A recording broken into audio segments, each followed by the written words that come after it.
You ever walk into your shop on a Tuesday morning, pick up your favorite bench plane, and realize it's developed a sudden, uninvited case of the measles? Just tiny little orange freckles all over that beautiful polished sole. I think most people just call that neglect, Tiger, but metal measles sounds much more tragic. It feels like a tragedy when you've spent 40 hours lapping that base flat. But that's the thing about a workspace that isn't buckled down against the elements. It's a living, breathing swamp if you aren't careful. People think climate control is just about not sweating through your shirt while you're trying to dovetail, but your tools and your wood are the ones really crying for help. It is easy to forget that wood is basically a giant sponge that never quite stops being thirsty or too full. But let's be real, you're usually the one complaining about the heat. I've seen you out there in July looking like you just climbed out of a swimming pool. Listen, I've got the heat tolerance of a block of wax, but honestly, the real heartbreaker isn't me being uncomfortable. It's watching a tabletop you spent 3 weeks gluing up decide it wants to turn into a Pringles chip because the humidity spiked 10% overnight. So today we're actually getting into the weeds on this. No more suffering for your art. We're talking insulation, HVAC basics, and how to stop your garage from turning into a terrarium. Where do we even start? If I've just got a basic metal shell or a drafty garage, what's the first line of defense? You've got to wrap that box. Trying to heat or cool a shop without insulation is like trying to fill a colander with garden hose water. You're just paying the utility company to condition the great outdoors, especially with these metal buildings that are so popular now. They're basically giant ovens in the summer and walk-in freezers in the winter. I've seen those metal kits. They look great, and they're cheap to put up, but I always wondered about the sweat factor. Does the metal itself cause the moisture? It's the temperature difference. Think of a cold soda can on a humid day. The air hits that cold metal, can't hold its water anymore, and bam, you've got rain inside your shop. If you don't have a thermal break, like high-quality spray foam or those rigid foam boards tucked tight against the ribs, you're basically inviting the rust monster to dinner. Okay, so we seal the box, but then you're in a sealed box with sawdust, paint fumes, and, let's face it, your shop dog smell. Hey, Buster smells like cedar and old leather, thank you very much. But you're right. Once you seal it, you have to breathe. Ventilation is the part most guys skip because it feels counterintuitive to control. They think if they open a vent, they're losing the expensive cold air. Isn't that true?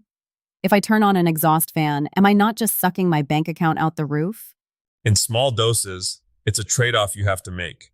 You need those roof vents or a powered wall fan to pull out the stagnant, humid air, especially if you're spraying finishes or welding.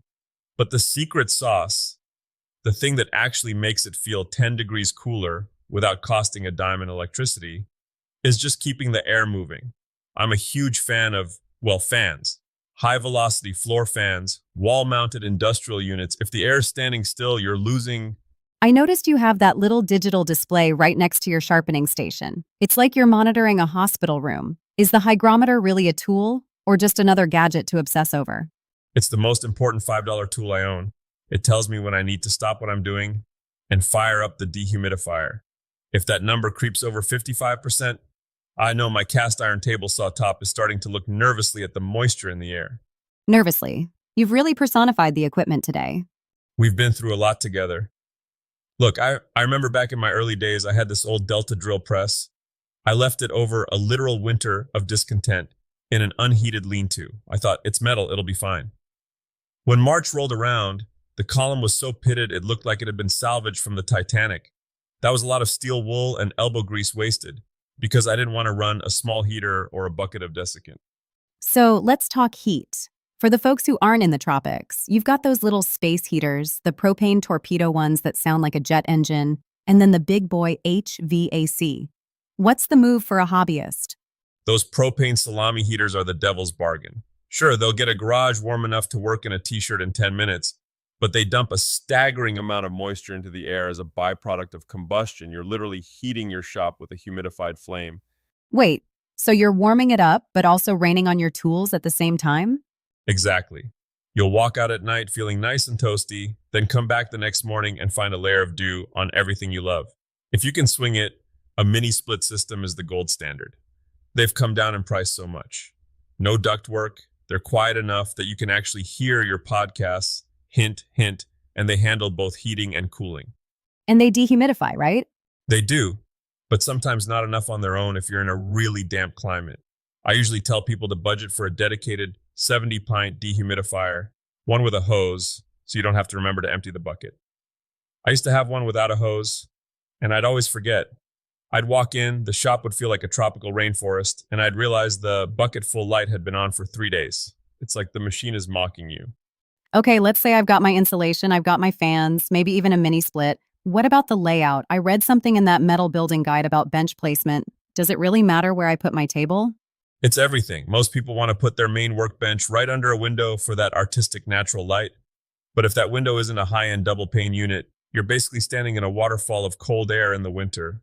And in the summer, that sun is hitting your dark wood or your metal tools and baking them like a magnifying glass on an ant. So, keep the tools away from the light? Keep them away from the draft zones. Put your lumber rack on an interior wall if you can. If you put your kiln-dried walnut against a drafty exterior metal wall, the side touching the wall stays cold and damp, while the other side stays dry. That's how you get cupping before you even take a saw to it. It sounds like shop management is 50% craft and 50% being a meteorologist. It's mostly just being aware. Like filters, nobody talks about filters. If you're running an AC unit or a heater in a shop, you are living in a dust factory. If you don't swap those filters out every month, or even every 2 weeks if you're doing a lot of sanding, you're going to burn out the compressor. I've seen guys kill a $2,000 HVAC system because they couldn't be bothered to change a $5 pleated filter. I can see the look on your face. You've definitely been that guy, haven't you? I once spent an entire Saturday morning taking apart a window unit because I thought the motor had seized. I had the whole thing in pieces on the floor, screws everywhere, looking like a bomb went off. Then I looked at the filter. It was so choked with sawdust, it looked like a slab of gray felt. I cleaned it, put it back together, and it purred like a kitten. 3 hours of my life I'll never get back because I was too blind to look at the obvious. Well, at least you learned. Most of us just buy a new one and pretend the old one was faulty. Not in this shop. We fix our mistakes eventually. So, final thoughts for the person sitting in a 90-degree garage right now, wondering why their glue won't set right and why they even have this hobby.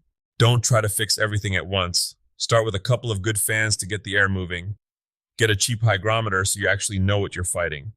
And for the love of all that is holy, if you're building a new space, don't skimp on the insulation. It's the only thing in your shop that pays for itself every single day. And maybe don't use those salami heaters unless you want to start a rust farm. Exactly. Keep it dry, keep it moving, and keep a thin coat of oil on your cast iron. Your future self, the one who doesn't have to spend all day with a sanding block and rust remover, will thank you. I think Buster would thank you too. Less time cleaning rust means more time for walks. He's the real boss of the climate control anyway. If he's panting, the AC goes up. Fair enough. See you next time in the den. Take care of your tools, and they'll take care of you.